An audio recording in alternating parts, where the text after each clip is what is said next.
Interesting people. I'm down here at the Marsden Wharf and I've been following the ships coming into New Zealand, and this is the largest so far to come to New Zealand.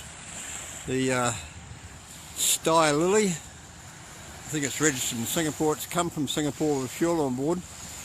This one is about 110,000 tonnes. It's quite a large ship compared to most of the tankers that come here, and its size is 150. Just under 150 metres long and 44 metres wide. Most of the other ones, the larger ones that come here, are 138 by 32 metres wide. So this one's quite a bit deeper too. So it's obviously, it's got a lot of oil on it. It's sort of might be surprised how much it's actually got on it, the amount of height it's got on it. But it's out of the water a fair way, so they must have pumped a fair bit of the fuel out because it's only been here about 3 or 4 days. It come on the 23rd. It's sat out at sea there under anchor for a day or so. Some of these tankers are coming and sitting at anchor around New Zealand at different ports. I'm not sure why.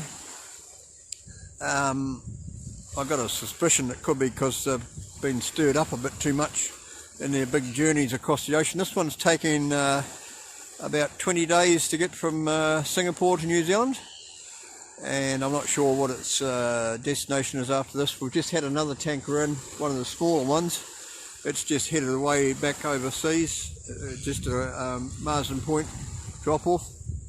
So we had a lot of tankers coming to Marsden Point, probably 4 or 5 maybe.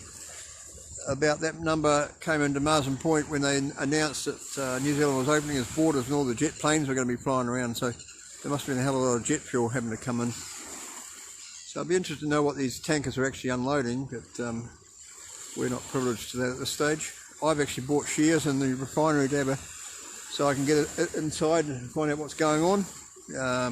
I encourage other people to do the same. I've only bought 100 shares. They've actually gone up in value since I bought them. I bought them at 105. I was told today they're up to 130, so I don't know if they're still at close, but yeah, they're slowly getting up. The last 2 months since I've had it, I've gained $10 or something on my $100 investment. So I haven't bought them as an investment. I just bought them so I can get involved with the company and try and get a bit more information out of it, and try and get hold of some of the local shareholders that still own shares in it and don't want to see the place shut down. So there's enough of them. And the problem is we've got 3 oil companies that have got involved, and they should not be involved. They are BP, Mobil and Z. Now Z has been taken over by Ampel Australia, and so they've got control of Z now. And Z was importing the bitumen because Marsden Point stopped manufacturing about 18 months ago. Yeah, she's out of the water a fair way because you can see the rudder at the back there, so she's almost empty. Must be just about due to go. It's a pretty quick turnaround for this one, considering the size of it.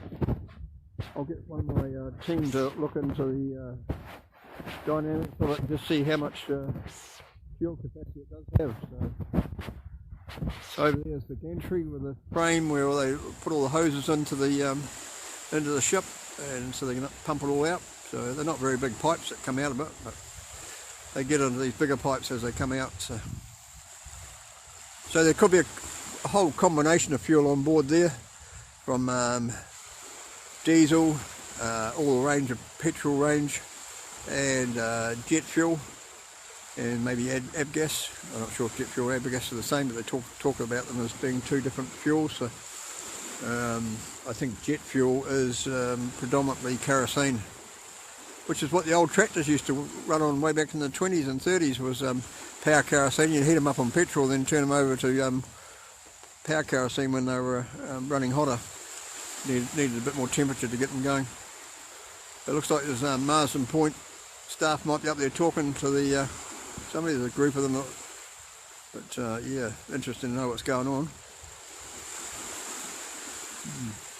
So we'll keep you informed. I'll let you know when this heads out. Sort of, I've been posting them up, but I haven't been doing a lot of it lately. I've sort of been a bit busy doing other things. But we've got ourselves camped up over at Whangarei. We're not at Marsden Point. I'm not with Brad and the digging at Marsden anymore. I wasn't happy about the way it was running, and I'm an engineer and I sort of like things run properly. and I'm involved now with Operation Good Oil and Gabriel and them, so we've got a camp closer to Whangarei. So we're sort of halfway between Whangarei and Marsden Point, so we can go both directions, which is a lot better. At Waipu was a good spot, but it was too far out of town as far as I was concerned.